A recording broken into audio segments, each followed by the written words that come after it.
보시겠습니다. 오늘 주시는 말씀은 누가복음 24장 말씀입니다.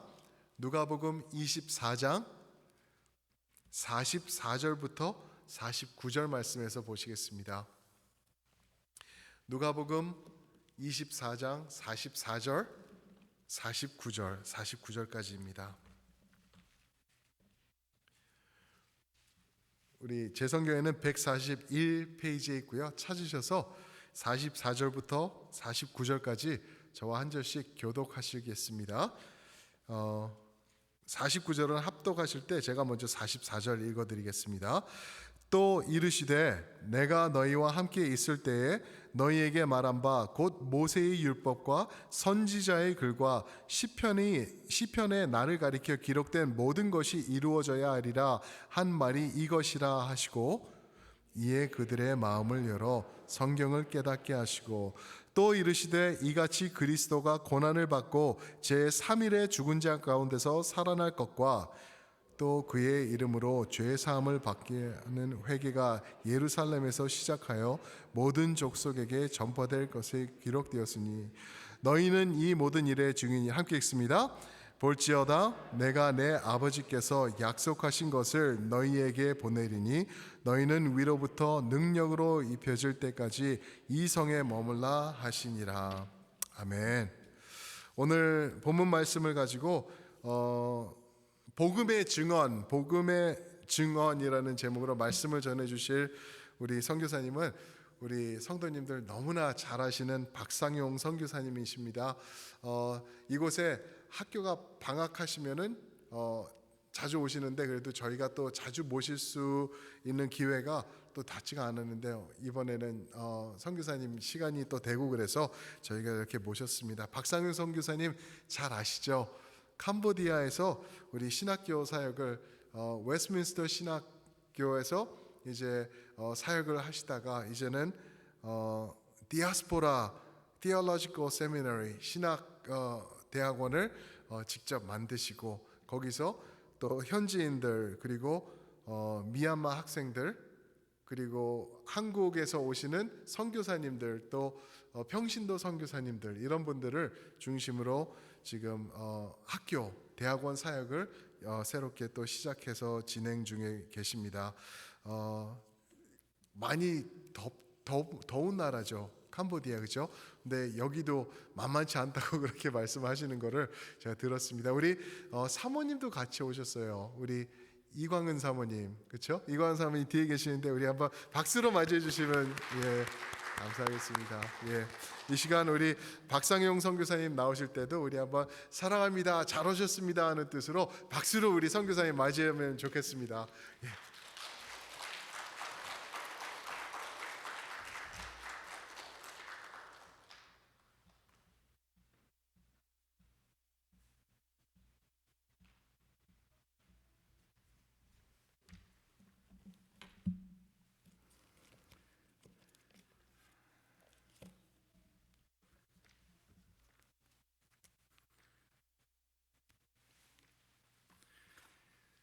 안녕하세요.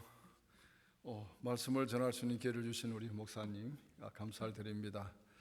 그리고 항상 기도해 주시고 또 보내주신 우리 목사님과 우리 모든 성도들에게 감사를 드립니다.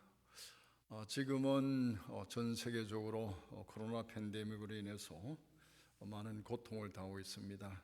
미국에서는 그래도 백신으로 인해서 조금 자유로운 면이 있지만은 제가 사역을 하고 있는 캄보디아는 인구가 1650만 명 정도 되는데 매일 한 1000명 가까이 그 코로나 확진자가 생겨나고 그리고 적어도 한 20-30명이 매일 죽는 사람이 있습니다. 그래서 저희들 한인 선교사에서는 선교사님들이 속히 임시 출소를 하도록 권고를 하고 있습니다. 그래서 많은 분들이 지금 나오고 있는데 워싱턴 중앙장로교회도 보니까 거기에서 돌보고 있는 한 170명을 기도원에서 모시고 한 달 동안 선교사님 나와서 있는 걸 보았습니다. 저희들은 지난 방학 동안에 나와서 10월 7일 날 준비했다가 캄보디아 들어갔는데 올 6월 29일 날 미국에 들어오기 전까지 거의 40일 이상 한 50일 가까이를 캄보디아 프놈펜의 락다운을 당해서 집에서 격리를 해야만 했습니다. 특히 외국인들에게는 입국 제한을 두어서 저희들이 캄보디아에 입국할 때는 1인당 $2,000를 공항에다 맡기고 $50,000 헬스 인슈런스를 들어야 하고 또 72시간 이내에 코로나 테스트를 이 음성 결과를 제출해야만 입국이 가능합니다. 뿐만 아니라 모든 입국자는 호텔에서 14일간 강제 격리를 하도록 되어 있습니다. 그러니까 저희들 부부가 갔을 때는 4,000불을 정부에다 다 내야 되는 것입니다. 물론 한국에 입국할 때도 코로나 검사 음성 확인서를 가져와야 하고 또 14일간 자가 격리를 했습니다. 이런 코로나 가운데서도 또 저희들에게 하나님께서 새로운 온라인 신학교를 세우셔서 사역을 감당할 수 있도록 인도해 주셨습니다. 코로나 검사를 할 때 지난 1년 가까이 아마 제가 코를 한 20번은 테스트를 한 것 같아요. 그래서 좀 그래도 아직 코는 살아남았는데 또 한국에 들어갈 때 또 캄보디아에 들어갈 때 아마 이거 계속 해야 될 것 같습니다. 저희들이 하는 주사역은 동남아 지역에 목회자를 세우는 신학교 사역입니다.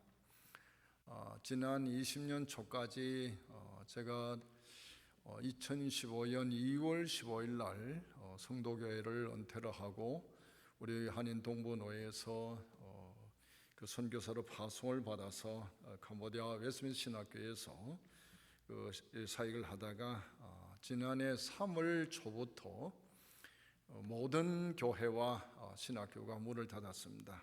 그래서 지난 방학 동안에 미국에서 미얀마 사역을 하는 어느 집사님을 만나서 미얀마 카렌족이 거주하는 그 멜라 캠프하고 카렌족이 멜라 캠프하고 메소 캠프 두 캠프가 있는데 그 캠프에 바이블 칼리지가 두 개가 있습니다. 한 학교당 한 500명의 학생들이 공부를 합니다. 거기서 가르치는 교수들이 한 학교에 한 40명 정도 되는데 이분들을 지도해 달라 하는 걸 부탁을 받았습니다. 그래서 기도하는 중에 참 디아스포라 신학교라는 새로운 신학교를 세우게 되었습니다.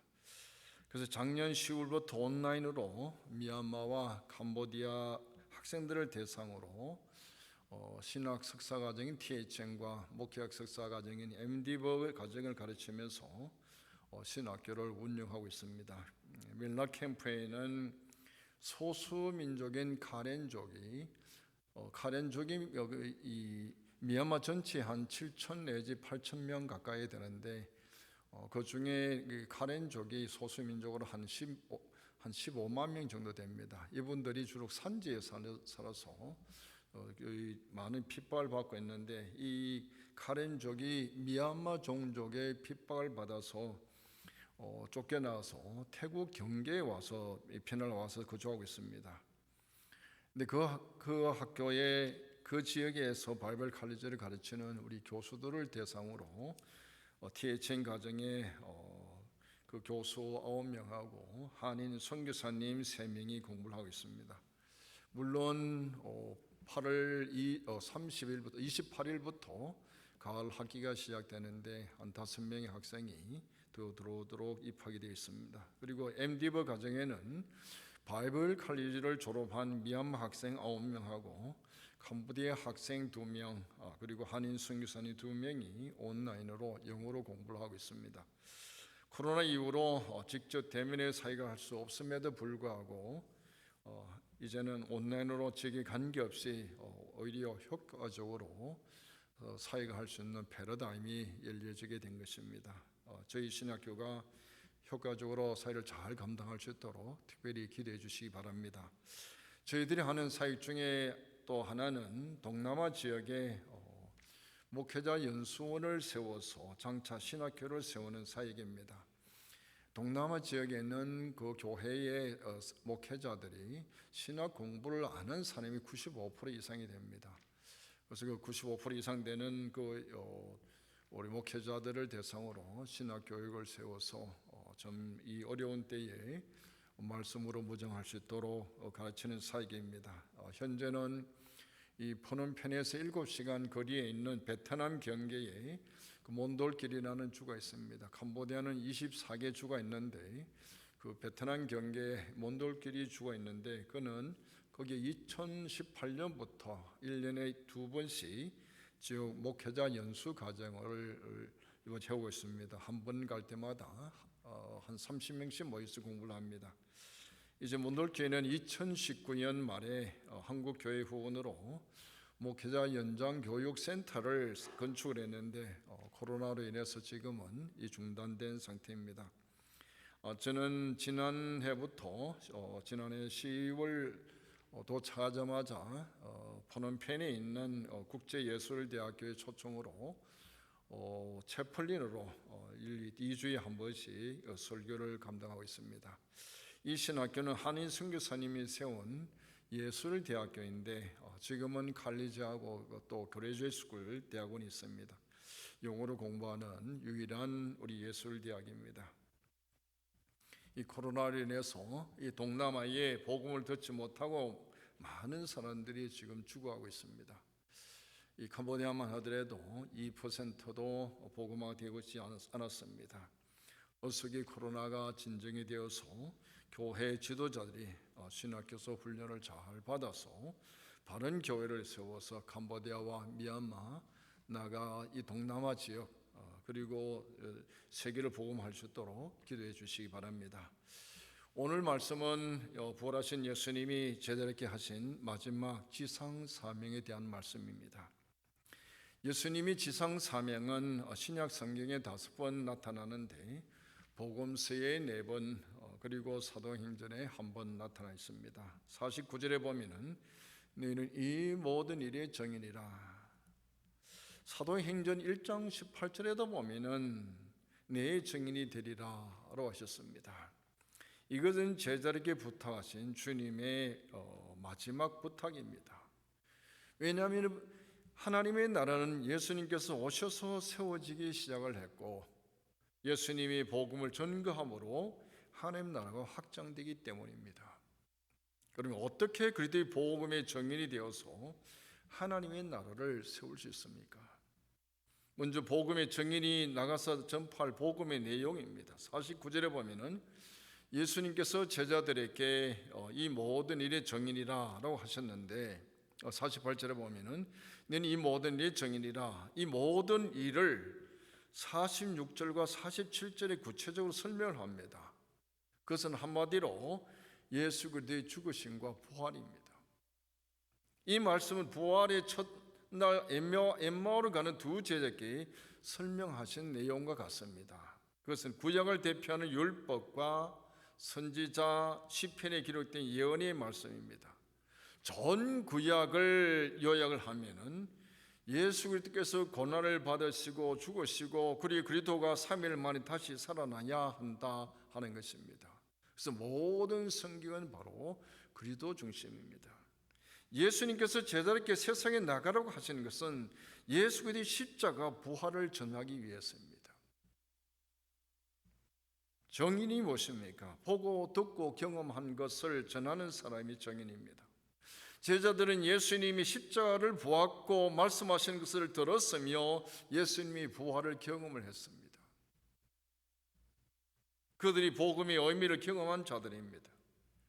따라서 그리스도의 정의는 그리스도의 십자가 부활을 경험하는 사람, 이것이 구약과 신약에 계시된 내용입니다. 예수님께서 그를 거절한 유대인에게 성경의 내용이 무엇인가를 설명합니다. 요한복음 5장 39절에 보면 너희가 성경에 영생을 얻는 줄을 생각하고 성경을 연구하거니와 이 성이 곧 내게 대하여 정언하는 것이라. 복음이 무엇입니까? 복음이 바로 예수 그리스도의 십자가 부활의 소식이 바로 복음입니다. 복음은 죄인들을 위해서 십자가에 죽으시고 부활하신 예수님을 믿는 자에게 영생을 주신다는 굿뉴스, 가스펠입니다. 이것이 바로 복음입니다. 따라서 그리스도의 십자가 부활을 전하게 되면 40절에 보면은 또 그 이름으로 죄사함을 받게 하는 회개가 전파될 것이 기록되었으니, 즉 죄사함을 받게 하는 회개는 예수 그리스도의 공로를 통해서 이루어지는 것입니다. 즉 그리스도의 죽으심과 부활을 전하게 되면은 회개가 일어나고 회개를 해야 죄사함이 있기 때문입니다. 예루살렘에 모인 백성들이 베드로의 설교를 듣고 마음에 찔려서 우리가 어찌할꼬 하는 사람들에게 베드로가 대답을 합니다. 너희가 회개하여 각각 예수 그리스도의 이름으로 세례를 받고 제사를 받으라. 그리하면 성령을 선물을 받으리니. 여기서 회개와 세례는 동전이 양면과 같습니다. 마태복음에는 아버지와 아들과 성령의 이름으로 세례를 주고 라고 했는데, 누가복음은 그 이름으로 제사함을 받게 하는 회개라고 했습니다. 세례가 무엇입니까? 세례는 회개의 외적인 상징적으로 주어지는 것이 세례이고, 회개는 내적인 삶의 변화를 말합니다. 그래서 회개의 제사함을 받으라 하는 것입니다. 그리고 사도들의 영원한 설교의 주제는 무엇입니까? 바로 예수 그리스도입니다. 사도 바울이 고린도 교회에 편지를 씁니다. 다메섹 도상에서 예수 그리스도의 십자가 부활을 경험한 사도 바울은 내가 너희 중에 예수 그리스도와 그가 십자가에 못 박히신 것 외에는 아무것도 알지 아니하기로 작정하였습니다. 예수 그리스도가 하나님의 능력이요 지혜요 그를 전할 때 제사함을 얻는 회개가 일어납니다. 이것이 바로 복음입니다. 복음서는 예수 그리스도에 대한 복음입니다. 누가복음은 처음부터 예수 그리스도를 전합니다. 누가복음 1장 1절에 보면은 우리 중에 이루어진 사실에 대하여 누가가 경험하고 들은 예수 그리스도에 대한 것을 기록하고, 그 결론은 예수 그리스도의 죽으심과 부활을 전함으로 사람들이 회개하여 제사함의 기쁨을 누리게 하는 데 있습니다. 다른 복음은 없습니다. 그리스도의 십자가 부활을 믿고 제사함으로 인도해서 용서의 기쁨을 누리게 하는 것 외에 다른 복음은 없습니다. 그리스도의 정의는 그리스도를 전하는 사람입니다. 예수 그리스도를 전할 때 거기에 생명이 있고 자유와 용서의 기쁨이 있습니다. 바로 그리스도의 죽으심과 부활을 전해서 생명을 얻고 참 기쁨을 누리는 복음의 정인이 되시기 바랍니다. 그럼 복음의 정인은 어디에 복음을 전해야 합니까? 이것이 바로 선교의 범위입니다. 47절에 설명합니다. 또 그의 이름으로 제사함을 받게 하는 회개가 예루살렘에서 시작하여 모든 족속에 전파될 것이 기록되었으니, 48절에 보면은 이 모든 일의 증인이라. 부활하신 예수님이 성천하시기 전에 마지막으로 남긴 말씀은 모든 족속에게 복음의 증인이 되라 하는 것입니다. 복음의 전파가 모든 족속에 미쳐야 한다는 사실은 신구기와 성경에 실제로 기록된 책이라는 것입니다. 마태복음 28장 19절에 보면 너희는 가서 모든 민족을 제자로 삼으라. 마가복음 16장 15절에 보면 너희는 온 천에 다니며 만민에게 복음을 전파라. 사도행 1장 8절에 오직 성령이 너희에게 임하시면 너희가 권능을 받고 예루살렘과 온 유다와 사마리아 땅까지 이르러 내 증인이 되리라. 이런 지상의 사명은 신약의 주제만이 아니라 구약의 주제입니다. 하나님께서 아브라함에게 이삭을 바치라는 그 테스트를 하셔서 아브라함이 순종의 심에 통과하자 하나님께서 아브라함에게 만민에게 복음을 전파를 예언하십니다. 창세기 22장 18절에 보면은 또 내 씨로 말미암아 천한 만민이 복을 받으리니. 예수 그리스도와 그 복음은 창세기 약속된 새로운 소망이었고, 출애굽기의 모형으로 된 새로운 삶이었고, 다른 책에서 그림자로 나타난 새로운 율법이었고, 이사야 선지자의 비전을 성취한 것이며 선성경을 통하여 넓게 나타나 있습니다. 뿐만 아니라 하나님의 아들 예수님이 구원의 기쁜 소식을 가지고 세상에 오셨듯이 제자들에게 이 복음을 가지고 세상에 가라 하십니다. 아버지께서 나를 보내신 것 같이 나도 너희를 세상에 보내노라.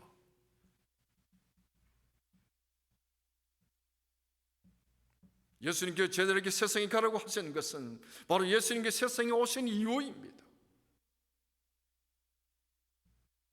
예수님이 세상에 오신 이유를 누가복음 19장 10절에 설명합니다. 인자에 온 것은 잃어버린 자를 찾아 구원하려 함이니라. 이는 복음의 전파는 제자들이 살고 있는 도시 예루살렘에서 시작하여 땅까지 이르러 정인이 되는 것입니다. 복음은 한 나라에 한정되어 있지 않고 우주적입니다. 당시 유대인들은 하나님을 자기들의 민족의 신으로 생각을 하고 구원의 복음을 아브라함의 육신적인 자손에게만 전해야 한다고 생각을 했습니다. 지금도 마찬가지죠. 제가 사는 동네에도 벽에다 큰 별을 하나 달아놓고 있습니다. 그는 복음은 모든 민족에 전파되어야 하는 것이 신구약 성경의 주제입니다. 교회가 세상에 존재하는 세 가지 이유가 있습니다. 하나는 하나님에 대한 믿음의 사역입니다. 둘째는 교회 자체에 대한 사랑의 사역입니다. 그리고 셋째는 세상에 대한 소망의 사역입니다. 하나님께 대한 사역은 하나님께 예배하는 것입니다. 교회는 하나님께 예배하기 위해서 존재합니다. 둘째는 교회는 성도들로 하여금 예수 그리스도를 닮는 제자가 되도록 훈련하는 것입니다. 그리고 교회가 세상에 존재하는 가장 큰 사명은 복음을 전파하는 것입니다. 이런 복음을 같은 문화권에 전하는 것을 전도를 하고 다른 문화권에 전하는 것을 가지고 선교라고 부릅니다. 사도행전은 어떻게 복음이 땅까지 전파되는가를 기록하는 책입니다. 그래서 사도행전 1장부터 7장까지는 예루살렘에서 8장부터 11장 유대와 사마리아까지 그리고 11장 19절부터 이방의 로마에 이르기 땅 끝까지 복음이 전파되는 것을 기록하고 있습니다. 사도행전 예루살렘에서 시작해서 로마에 끝이 납니다. 이것이 교회가 걸어가야 할 길입니다. 오늘날 많은 교회들이 초대교회로 돌아가자 합니다. 초대교회 하면 예루살렘 교회를 말합니다. 예루살렘 교회는 참으로 축복을 많이 받은 교회입니다. 사도들의 가르침이 있었습니다. 성경을 기록한 베드로, 야고보, 요한의 사도들이 가르쳤습니다. 그런가 하면 사람들은 떡을 떼고 나누고 깊은 교제가 있었습니다. 예루살렘 교회에는 모여서 깊이 사랑했습니다. 물건을 내건 네 것을 구별하지 않을 정도로 사랑했습니다. 역사상 단 한 번밖에 없는 가장 아름다운 영광의 사건이 바로 이 예루살렘 교회에 있었습니다. 또 이 사람들은 모일 때마다 기도에 전혀 힘썼습니다. 그들이 기도할 때마다 옥문이 열렸습니다. 기도의 능력이 있는 교회였습니다. 그런데 예루살렘 교회 한 가지 잘못이 있었습니다. 그래서 모든 민족에 복음을 전파하라는 하나님의 말씀에 순종하지 않았습니다. 이 모든 일의 정인이라 하나님의 말씀에 순종하지 않았습니다.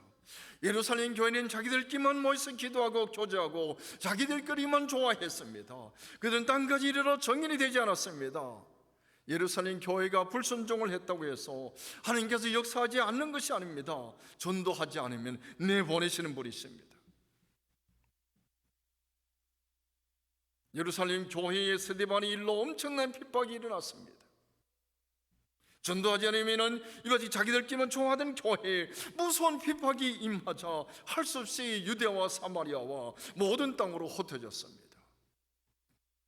그 흩어진 사람들이 두루다니며 복음을 전파했습니다. 그들이 세운 교회가 바로 디아스포라 안디옥 교회였습니다.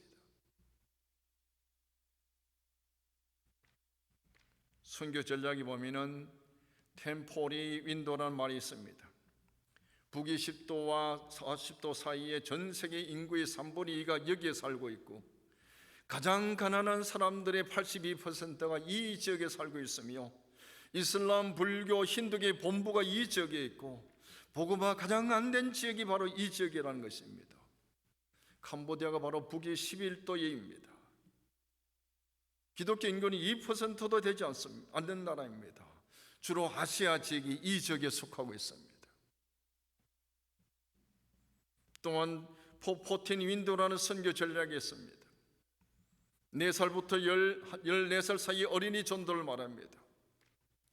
이 시기에 아동들이 가장 복음화가 안 되어 있고, 또 이 시기에 가장 복음을 받아들이기 쉬운 나이일 뿐만 아니라 현재 그리스도인의 70%가 이 시기에 예수를 믿은 사람이라는 것입니다. 그럼 어린이 전도에 교회가 전력을 세워야 한다는 이야기입니다. 저희 신학교 학생들이 졸업을 해서 사역을 하는 대상이 주로 어린이들입니다. 그들이 자라서 10년 되면 큰 교회의 일꾼이 되기 때문입니다. 가서 모든 민족의 복음을 전하라고 하십니다. 예수님께서 이 땅에 오셔서 하신 일이 이것이었고, 이제 성천하시기 전에 제자들의 손과 발에 이 복음을 부탁하셨습니다. 먼저 가장 가까운 예루살렘으로 가라고 하십니다. 하나님께서 성도를 교회로 부르신 것은 하나님께서 예배를 드릴 뿐만 아니라 말씀으로 훈련받아서 세상에 보내시기 위한 것입니다. 현재 우리의 땅끝은 어디입니까? 그것이 가정이든 직장이든 가서 복음을 전하라는 것입니다. 복음을 들고 나가야 생명을 구원할 수 있기 때문입니다. 그럼 어떻게 복음을 전할 수 있습니까? 여기 지상 사명이 약속이 나옵니다. 49절 보세요. 볼지어다 내가 내 아버지께서 약속하신 것을 너희에게 보내리니 너희는 이로부터 능력으로 입혀질 때까지 이 성에 머물라 하시니라. 하나님 아버지께서 약속하신 것이 무엇입니까? 그 약속이 바로 성령님이십니다. 요한복음 14장 16절에 보면 내 아버지께 구하겠으니 그가 또 다른 보혜사를 너희에게 주사 영원토록 너희와 함께 있게 하리니. 하나님은 성령을 주시겠다고 구약시대에 약속하셨고 예수님도 약속하십니다. 이 성령님이 오순절 성령 강림 때에 마가의 다락방에 오셨습니다. 물론 구약시대에 성령님이 오셨지만 일시적이었습니다. 이때 예수님께서 부활하신 후 50일이 되는 때입니다. 예수님은 저에게 지상사명을 맡기시면서 성령님을 약속하셨습니다. 그래서 성령님이 능력으로 입혀질 때까지 이 예루살렘 성에 머물러 하셨습니다. 이것은 무엇을 말합니까? 성령님의 능력을 입지 않으면 마치 옷을 입지 않은 것 같이 종인으로서 아직 준비되어 있지 않다는 것입니다. 하나님의 나라는 주님께서 다스리는 나라입니다. 그래서 군인들이 총과 칼로 되는 것이 아니라 정인들에 의해서 이루어지는 나라이며 전쟁의 성포가 아니라 평화의 복음을 전함으로 이루어지는 나라가 하나님의 나라입니다. 저는 이전 신학교 전도를 가르치면서 세 사람씩 한 조를 짜서 전도하려 보냈습니다. 세 사람 중에 캄보디아를 전혀 모르는 미얀마 학생이나 중국 학생, 필리핀 학생들도 있습니다. 그러면 캄보디아를 말을 할 수 있는 한 학생을 꼭 한 사람 넣어서 통렬하게 하든지 직접 전하게 합니다. 복음을 한 번도 들어보지 못한 캄보디아 사람들이 복음을 듣고 예수님을 영접해서 가까이 있는 저희 교회 학생이 저희 학교 학생 교회에 보낸 적이 있습니다. 전도는 세 사람과의 대화입니다. 한 사람은 전도자이고 한 사람은 전도 대상자입니다. 그리고 성령님께서 함께 하시는 사역입니다. 그리고 전도하다가 믿지 않는다고 결코 실망하지 마시기 바랍니다. 전도자 복음을 전하지만 성령께서 함께 하셔야 거듭나게 하시고 이 성령님이 함께 하셔야 신앙이 자랄 수 있습니다. 이 성령님의 능력이 무엇입니까? 죄를 이기는 능력이며 사망을 이기는 능력입니다. 이 성령으로 거듭나게 하시는 것입니다. 이 성령이 임하면 너희가 권능을 받고 복음의 증인이 되는 것입니다. 하나님 나라는 복음을 통해서 성령의 역사에 전차적으로 확장되어 가는 나라입니다. 예수님이 십자가에 붙잡히시자 자기만 살겠다고 도망간 제자들, 이런 제자들이 변화되어서 성령님의 능력의 증인이 되게 하신 분이 바로 성령님이십니다. 인간의 힘으로는 한 사람도 구원할 수 없습니다. 복음을 듣고 성령님으로 거듭난 자가 바로 복음의 증인이 되는 것입니다. 그럼 누가 승리를 받을 수 있습니까? 사도행전 2장 38절에 베드로가 설명합니다. 너희가 회개하여 각각 예수 그리스도의 이름으로 세례를 받고 제사를 받으라. 그리하면 성령을 선물로 받으리니. 죄를 회개하고 예수 그리스도를 나의 구주와 주님으로 믿을 때에 성령님께서 임하시는 것입니다. 성령이 임하시면은 결코 떠나지 않으십니다. 그래서 예수님이 제자들에게 위로부터 성령님의 능력으로 입혀질 때까지 예루살렘에 머물러 하셨습니다. 이때가 바로 기도할 때입니다. 누가 그리스도의 증인이 될 수 있습니까? 예수 그리스도를 믿고 회개하여 제사함을 받고 성령님을 선물로 받은 사람입니다. 주님은 그들과 항상 함께 하시는 것입니다. 어떠한 어려움이 있다 할지라도 주님이 나와 함께 하시면은, 주님께서 성령님을 통해서 우리와 함께 하시면은 우리는 능히 이길 수 있습니다. 이런 하나님의 능력을 경험한 사도 바울이 로마 감옥에 홀로 갇혀 있을지라도 그는 이렇게 고백을 합니다. 내게 능력 주시는 자 안에서 내가 모든 것을 할 수 있느니라. 조나단 에드워드가 쓴 데이빗 브레이너의 생애와 일기란 책이 있습니다. 이 책은 데이빗 브레이너가 기록한 일기를 책으로 만든 것입니다. 데이빗 브레이너는 굉장한 일을 한 사람이 아니었습니다. 오랫동안 주의 일을 감당하지 못했습니다. 그는 21세에 예수님을 믿고 24세에 헌신을 해서 29세에 생애를 마쳤던 참으로 질그릇과 같은 연약한 사람이었습니다. 그는 폐기력과 같이 온갖 질병에 시달린 사람이었습니다. 그는 인디언 틈에서 온몸과 심혈을 쏟아버린 이름 없는 그런 한 선교사였습니다. 그러나 그의 삶 속에는 하나님의 능력이 크게 역사하셨습니다. 그의 삶 속에는 하나님께서 임재하고 계셨습니다. 그가 기도로 숨쉬었고, 기도로 움직였고, 기도로 선교하다가 기도하는 가운데에 숨을 거둔 사람이었기 때문입니다. 이러한 그의 생애는 후대 수많은 하나님의 사람들의 가슴과 생애를 희희 흔들어 놓았습니다. 그는 1740년대 미국을 휩쓴 대각성 운동의 선구자 조나단 에드워즈의 심장에 깊은 감동을 주었고, 존 웨슬레의 마음에 큰 전환점을 마련해 주었습니다. 이 현대 선교의 아버지 윌리엄 캐리, 헨리 마틴, 선구자 짐 엘리어트의 마음을 움직여서 복음사에게 종사하도록 했습니다. 그의 생애를 보면 참된 그리스도의 체험이 어떤 것인가를 가르쳐주고 있습니다. 그는 완전히 하나님께 사로잡힌 자로서 무엇보다 그는 기도의 사람이었습니다.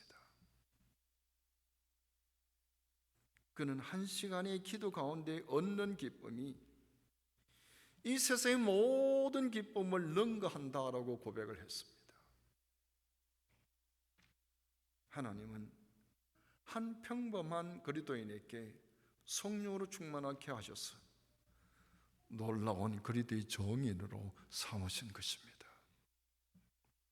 너희는 이 모든 일의 정인이라. 주님께서 저희들에게 부탁하신 지상 사명이 무엇입니까? 죄인들을 위해 죽으시고 부활하신 예수 그리스도를 믿는 자에게 영생을 주시는 복음을 전해서 하나님의 나라를 세워 하나님 앞에 영광 돌리는 것입니다. 우리가 어디로 부르심을 받았습니까? 왜 하나님께서 나를 그곳에 부르셨습니까? 그곳이 바로 선교의 현장이 되라고 나를 부르신 줄 믿습니다. 가서 예수 그리스도의 십자가 부활의 복음을 전하시기 바랍니다. 우리 힘으로 할 수 없습니다. 성령님이 우리의 능력입니다. 기도하셔서 성령이 충만하시길 바랍니다. 그래서 주님께서 어디를 보내시는지 복음이 정인이 되어서 하나님의 나라를 세워 하나님께 영광 돌리는 우리 첼트닝 교회와 모든 성도들 되시기를 바랍니다. 다시 한번 기도드리겠습니다. 하나님 아버지